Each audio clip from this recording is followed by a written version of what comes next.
선생님들 안녕하세요. 일반사회 김토끼 쌤입니다. 지난번 영상에 이어서 이번 시간에는 경험이 조금 있는 선생님들이 쓰실 수 있는 자기소개서 꿀팁을 가지고 왔습니다. 이번에는 경력직 신입사원, 중고신입이라고 하죠. 조금 경력이 쌓이고 나서는 자기소개서를 어떻게 쓰면 좋을까 하는 부분에 대해서 가지고 왔습니다. 교육계에 준비된 중고신입 김토끼쌤의 자소서 한번 보시면서 자기가 제대로 잘 쓰고 있는지 확인해 보시면 좋을 것 같습니다. 지난번에 올렸던 영상에 이제 지원을 어떻게 하는지 구인구직 방법도 잘 자세히 올려놨으니까요. 오늘 처음 영상을 접하시는 선생님들께서는 기간제를 구하는 방법 영상도 함께 시청하셔서 지금 이제 공고문이 슬슬 많이 올라오는 이 시기에 조금이나마 도움 받으시면 좋을 것 같습니다. 그러면 지금부터 한번 살펴보도록 할게요. 자, 이번에 제가 보여드리는 기간제 자소서는요, 중학교 자소서였고요.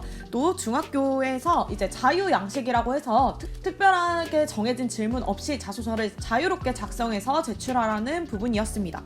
그렇기 때문에 지금 왼쪽 위에 올라와 있는 번호는 제가 자소서를 쓸 때 유념해 두고서 작성한 부분, 꿀팁이 되겠고요.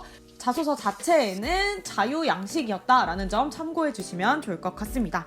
저는 중학교 지원자였기 때문에 다음과 같은 프로세스로 생각을 했는데요. 일단 첫 번째로 본인이 드러내고 싶은 역량을 어필해 주시는 게 좋습니다. 중학교라고 한다면 중학교에서는 자유학기제가 이루어지고 있기 때문에 주제선택 수업이라는 것을 할 수 있다. 그러므로 주제선택 수업을 내가 잘할 수 있다는 것을 보여줄 수 있는 내 역량이 드러나는 어떤 경험이나 사건을 찾아보자 라고 해서 제가 융합수업을 찾아낸 것이었는데요. 한번 같이 읽어보시면요. 배려와 존중으로 학생들과 더불어 성장하는 행복한 교실을 만들고 싶은 지원자 김토끼입니다. 2015 개정 교육과정은 바른 인성 함양과 더불어 미래사회가 요구하는 핵심 역량을 갖춘 창의 융합형 인재 육성을 목표로 하고 있습니다.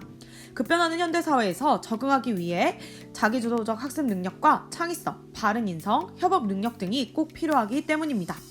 저는 학습자가 가지고 있는 능력을 극대화하고 사회가 요구하는 핵심 역량들을 키워낼 수 있는 수업에 대해서 학부 시절부터 오랜 시간 동안 고민했습니다. 한국교원대학교가 주최한 융합교육축전에서 원자력 발전소를 더 지어야 하는가라는 사회적 쟁점을 가지고 정치, 사회, 경제, 법, 지리, 물리, 환경, 기술 과정을 통합한 스팅 교육과정 단원을 개발한 경험이 있습니다. 땡땡땡 수석교사 선생님과 함께 교육과정을 개발하고 실행하는 과정에서 아이들이 가진 잠재력을 온몸으로 체험하였고 우리가 직접 만든 교육과정을 재학 중인 학생들에게 수업해보는 값진 시간을 통해 학생들의 능력을 이끌어내줄 수 있는 것은 학습자에 대한 신뢰가 바탕이 된 교사의 역량이라는 것을 깨달았습니다. 교육의 질은 교사의 질을 뛰어넘을 수 없으며 교사가 학습자의 가능성을 믿고 사랑과 열정을 다해 수업한다면 학습자는 어떤 것도 해낼 수 있는 존재라고 생각합니다. 자유양식이었기 때문에 저는 문단별로 한 문단에 하나의 경험과 내가 느낀 점, 내가 성장한 점을 드러나게 적으려고 노력했습니다. 이미 앞서 선생님들께서 전에 자소서 영상을 보시면 아셨겠지만 제가 이제 했던 경험은 한정적이잖아요. 그 경험을 어떻게 녹일 것인지, 또 제가 첫 번째 썼던 그 경제 시간 강사 자소서를 기간제로 바꿨을 때는 어떤 문장을 똑같이 가져오고 어떤 문장은 조금 다르게 변형했는지 이런 것들을 선생님들이 비교해서 봐주시면 좋을 것 같아요. 학교 이제 자소서를 하나 제대로 써놓고 학교마다 학교에서 원하는 것으로 다시 바꿔서 재가공할 거잖아요. 재가공할 때도 이런 식으로 하면 좋겠다라는 것들을 참고해 주시면 좋을 것 같습니다. 자, 두 번째로는 업무 경험이 있다면 아낌없이 적어라 입니다.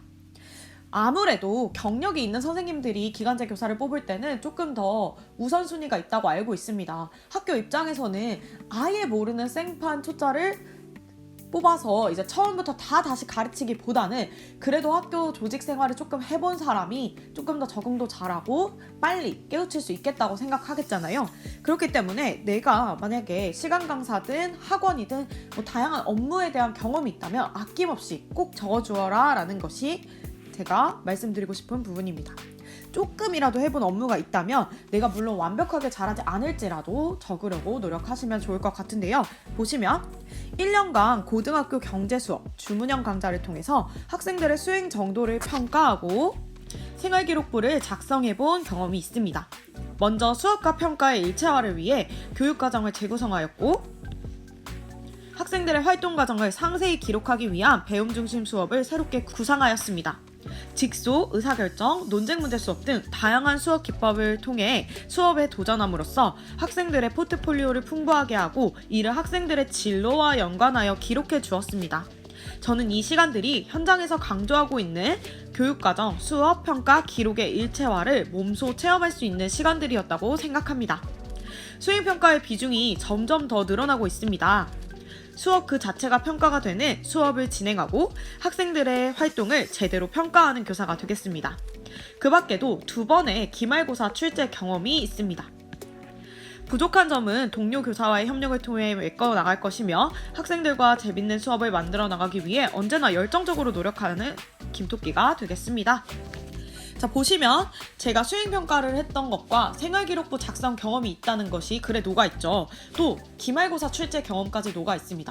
주문형 강좌, 시간 강사를 하면 평가 같은 거는 잘 안 하는 줄 알고 계신 선생님도 많은데요. 저도 그랬었는데 막상 제가 실제로 주문형 강좌를 했을 때 진짜 평가도 진행을 했고, 그 다음에 생기부도 적어줬었고, 기말고사 출제도 했었습니다.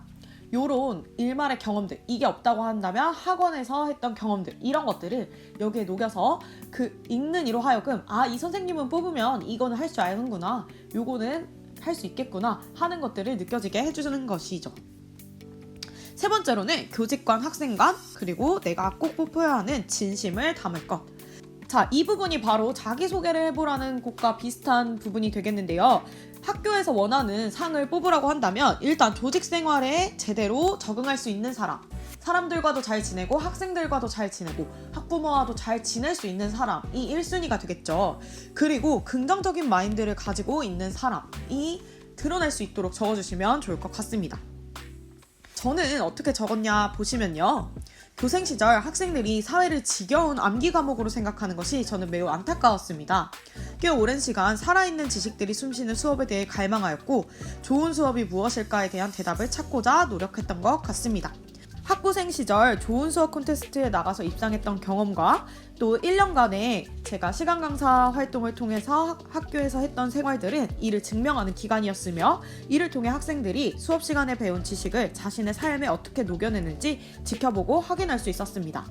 경력이 짧다면 짧은 기간일 수도 있지만 학생들의 가능성을 두 눈으로 확인하고 체험하는 데는 부족함이 없는 시간이었다고 생각합니다. 이를 통해 성장한 지금의 제 모습이 정말 좋으며 앞으로 더 변화해갈 제 모습이 스스로 기대됩니다. 끝으로 수업은 교사가 의도한 대로 흘러가는 것이 아니라 학습자와 함께 만들어가는 것이라고 생각합니다.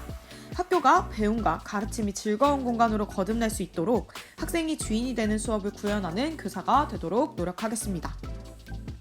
지금 제가 이 자소서를 쓸 때 제가 갖고 있던 경력은 학원에서 알바했던 경력과, 학원은 그래도 좀 길게 했었어요. 수학학원이긴 하지만 그래도 좀 한 곳에 오랫동안 아이들과 잘 지낼 수 있다는 것을 보여줄 수 있는 이력, 그리고 두 번째로는 시간 강사 1년이지만 사실 시간 강사는 일주일에 1시간밖에 수업을 하지 않았기 때문에 전체적으로 한 학기당 52시간밖에 되지 않았어요. 그런데 이 경험을 되게 작게 보는 사람도 있고, 그래도 1년 동안 학교에서 꾸준히 활동했다라고 보는 사람이 있을 수 있잖아요. 이런 제가 갖고 있는 이력들의 장점이 조금씩 은연중에 드러날 수 있도록 글에 녹여주시면 참 좋을 것 같다라고 생각을 했습니다. 또한 아이들에 대한 기대, 또 선생님들과 잘 지낼 수 있는 사교성, 이런 것들이 좀 잘 드러나도록 적을 때 이 선생님은 크게 문제를 일으키기보다는 이 학교에 잘 적응할 수 있겠다라는 믿음을 줄 수 있는 것이죠. 제가 누누이 말씀드리지만 앞에 있는 자소서랑 비교해서 한번 읽어주시면 좋을 것 같습니다. 자, 네 번째로는 전공에 대한 내용을 조금이나마 적어주기입니다. 중학교 같은 경우는 그래도 좀 낫지만 고등학교와 같은 경우에는 전공 지식을 제대로 알고 있는지, 또 수능 문제 이런 것들을 풀 수 있는지, 강의력은 얼마나 좋은지 이런 것들을 좀 확인하는 경우가 많더라고요. 지금 보여드리는 건 중학교 자소서지만 고등학교도 그때 면접을 많이 봤었어요. 그럴 때 있어서 전공 지식을 꼭 어느 정도 녹여주시면 좋을 것 같다라고 생각을 했는데요. 읽어보시면 다른 어떤 과목보다 우리 삶에 가장 밀접한 내용으로 이루어져 있는 사회교과를 통해 학생들이 민주시민으로 성장할 수 있도록 돕겠습니다. 자신이 배운 지식을 바탕으로 자신의 삶을 스스로 개척해 나가고 자신의 미래를 설계할 수 있도록 돕겠습니다. 중학교 같은 경우는 이제 진로와 관련된 수업이나 다양한 활동 중심 수업을 할 수 있는 자유학기제, 꿈과 끼를 살릴 수 있게끔 하는 것이기 때문에 이런 식으로 적었던 것이죠. 또한 땡땡 중학교에서의 새로운 시간들은 수업뿐만 아니라 행정 업무들을 경험해 볼 수 있는 새로운 도전 기회가 될 것 같습니다. 앞으로 제가 몸담게 될 교직 생활, 학교 생활에 대해 알아갈 수 있는 좋은 기회가 될 것이라고 생각합니다. 땡땡 중학교에서의 새로운 도전이 저의 교직 생활을 한층 더 풍요롭게 만들어줄 것이라고 믿습니다. 기회가 주어진다면 누구보다 책임감을 가지고 최선을 다하는 제가 되도록 하겠습니다. 이렇게 마무리를 지었습니다. 제가 이렇게 자소서 2편을 보여드리면서 조금 선생님들에게 저번에 설명했던 내용과 더불어서 조금 참고했으면 좋을 만한 내용들을 정리해 봤는데요. 첫 번째로 저는 시간 강사를 구할 때에는 임용고시 1차를 합격한 적이 없었지만 기간제를 구했을 때에는 임용고시 1차를 합격하고 0.15점으로 최탈을 한 경험이 있을 때였습니다. 그래서 선생님들이 자소서를 작성하거나 또는 면접을 보실 때 고민하시는 부분이 임용고시 1차 합격 여부를 말하는 게 좋을까? 아니면 내가 말하지 않는 게 좋을까를 고민하시더라고요.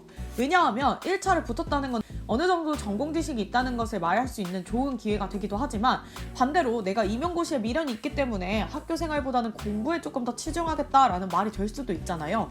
이렇게 양면적인 성격이 있을 때 어떻게 하실까라고 하신다면 저 같은 경우는 저는 제 경험밖에 없잖아요. 제가 취했던 방법은 저는 사실 최종 탈락을 했을 때 너무나도 간절하게 임용고시 합격에 대한 꿈이 있었기 때문에 내가 임용을 보는 것이 최종 목표이다라는 것을 학교 선생님들에게도 미리 알려야 한다고 생각을 했습니다. 그래서 저는 1차가 합격했었다라고 이야기를 했고 실제로 올해도 공부를 이어나갈 것이다. 하지만 학교 생활에 절대로 지장을 주지 않겠다라고 이렇게 면접 때 조심스럽게 말씀을 드렸습니다. 대부분의 선생님들은 특히 공립학교 같은 경우에는 정말 아쉽게 떨어졌고 정말 실력이 있을 거니까 이번에 우리 학교에서 다 같이 도와주면서 조금 더 잘 합격해보자 이렇게 좋게 봐주시는 선생님들이 더 많았던 것 같아요. 제가 운이 좋았던 건지 아니면 선생님들이 굉장히 좋으신 분이었던지는 잘 모르겠지만 저는 어쨌든 이야기했었고요.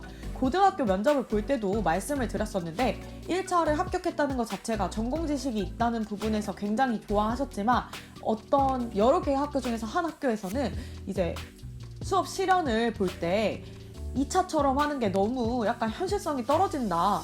사실 우리가 보고 싶은 것은 강의력이 좋은 교사이지 모형을 어떻게 시연하는지는 아니다. 제가 만능특례를 보여드렸던 것처럼 시연을 했었거든요. 그때 갑작스럽게 면접장에서 이제 수업 시연 좀 해보시겠어요? 라고 했을 때 고등학교에서 임용 2차처럼 했을 때는 살짝 조금 그러셨던 경험도 있습니다. 그래서 선생님들이 한번 분위기를 잘 보시고 그래도 제가 진짜 열심히 둘 다 잘 해보겠습니다 라는 식으로 이야기를 하거나 조금 이제 걱정하시는 부분들을 제가 이렇게 보완할 것입니다 라는 구체적인 해결책을 가지고 가서 말씀하시는 게 좋겠다 라고 말씀을 드리고 싶고요. 그 다음에 면접에서 선생님들이 지금 막 당장 떨어졌다고 엄청 절망하시고 낙담하실 수 있는데요. 사실 학교는 이제 2월 중후반쯤 이제 개학이 진짜 다가올 때쯤 업무 분장이 시작되고 신규 교사 발령하고 기존에 있던 선생님들 전출입이 그때 진행되기 때문에 내가 생각했을 땐 3월 전에 못 구하면 영영 못 구할 것 같다라고 생각을 하지만 사실 개학을 앞두고 기존에 하겠다고 하시던 선생님이 없어지거나 자리가 비는 경우 급하게 생기는 경우가 굉장히 많고요. 그럴 경우에는 당장 와주시겠다는 선생님에게 너무 감사할 정도로 이렇게 모시고 오는 경우도 많습니다. 그러니까 너무 낙담하실 필요가 전혀 없고 천천히 조금 마음에 여유를 두시면서 안 됐을 때는 공부하시면 된다라고 생각을 하시면서 구하시면 좋을 것 같고요. 그 다음에 기간제 면접에 또 궁금하신 부분이 많으실 것 같은데요. 학교 생활을 함께 잘 해나갈 이 조직 생활에 튀지 않고 잘 적응해 나갈 사람을 뽑는다는 것이 좀 초점이 있다 라고 저는 생각을 했고요. 여러 학교를 봤지만 또 실용적인 내용을 묻는 경우가 조금 더 많다라고 느껴졌습니다. 임용 2차 같은 경우에는 조금 내가 어떤 교사, 어떤 사명감을 가지고 어떤 참교사가 될 거냐 이런 식으로 묻는다면 기간제 자리 같은 경우에는 약간 현실적인 문제를 물어요. 예를 들어서 설명을 해주는 게 조금 더 와닿으실 것 같아서 제가 진짜 중학교에서 받았던 질문은요. 수업 시간에 계속 자는 학생이 있을 때 선생님은 어떻게 지도하시겠어요? 라고 교감 선생님이 물었어요. 그래서 제가 이제 2차를 준비했었으니까 막 당시에 배웠던 이론적인 내용을 줄줄이 이야기하면서 학생들이 학습 동기가 없기 때문에 자는 거다. 그래서 학생들에게 가치 있는 질문이나 꿈을 찾아주는 활동을 통해서 학생들이 수업 시간에 잘 참여하도록 하겠다라고 제가 공부했던 내용을 그대로 답변 드렸습니다. 근데 그때 당시 교감 선생님이 엄청 웃으시면서 아무래도 임용고시를 많이 준비했어서 그런지 답변이 참 훌륭하네요. 그런데 그럼 제가 이렇게 다시 질문해 보겠습니다. 그 학생을 지도하고자 최선을 다해서 노력을 했는데 선생님께서 지금 보면 체구도 조금 작으시고 여자 선생님이시긴 한데 자, 중학교 애들 굉장히 무서운 거 알고 계시죠? 만약에 깨웠는데 학생이 욕을 해요. 막 씨땡 이러면서 선생님한테 욕을 하고 반항하는 경우에 선생님께서 어떻게 대처하실 건가요? 라고 질문하셨습니다. 저는 이때 굉장히 당황을 했어요. 아, 이론적인 대답이 아니라 실제 현실에서 이러한 상황이 일어나면 난 정말 어떻게 하지? 진짜 머리를 굴리다가 제대로 답변을 못하고 그냥 그래도 이론상으로처럼 최선을 다해서 학생을 이제 수업이 끝나고 따로 불러서 상담하고 라포를 형성하고 마무리 짓도록 노력하겠습니다 라고 이야기했습니다. 그랬더니 이제 교감 선생님께서 편하게 대답하셔도 됩니다. 이거 임용고시 면접같이 대답하시지 않아도 돼요. 그런데 제가 궁금했던 것은 학생이 이제 등치가 크고 무서운 학생들도 많고 좀 교사의 교권을 좀 침해하는 경우가 많이 나타날 텐데 이럴 때마다 선생님이 잘 대처할 수 있으실지 지금 봤을 때는 굉장히 밝으시지만 또 학교 현장이 그러지 않을 수 있는데 그걸 감당하실 수 있으실지를 알고 싶었습니다 라고 물으셨고 저는 또 이제 당차게 저는 충분히 이렇게 보여도 멘탈은 강합니다. 아이들을 충분히 지도하고 아이들과의 새롭게 방법을 통해서 그 아이들을 최선을 다해서 변화시키도록 노력하겠습니다 이렇게 말했고 그걸 굉장히 흡족해 하셨어요. 그러니까 제가 말씀드리고 싶은 말은 너무 이론에 갇혀있지 마시고 실제로 이 학교에 와서 당장 내가 뽑혀도 잘 적응할 수 있는 인력이다 라는 것만 잘 보여주신다면 특별하게 이상한 거 없으면 잘 붙으실 수 있다라는 거 염두해 주시면 좋을 것 같습니다. 다만 사립 같은 경우는 좀 다르다고 알고 있어요. 사립 같은 경우에는 내정자가 있는 경우도 있다고 하고 저도 소문이지만 굉장히 사립에서 붙는 것은 좀 어렵다고 하니까 선생님들 탓으로 돌리지만 않으셨으면 좋겠다라는 게 제 조금 또 필요한 영상이나 또 궁금한 점이 있으시면 댓글 달아주시면 제가 영상으로 가지고 오겠습니다. 사실 어떤 것들이 선생님들이 가장 필요로 하는 정보일지 제가 잘 몰라서 영상 이제 다음번에 뭘 찍어야 될지 고민이 많은데요. 꼭 댓글 남겨주시면 감사하겠습니다. 그러면 오늘도 행복한 하루 되세요.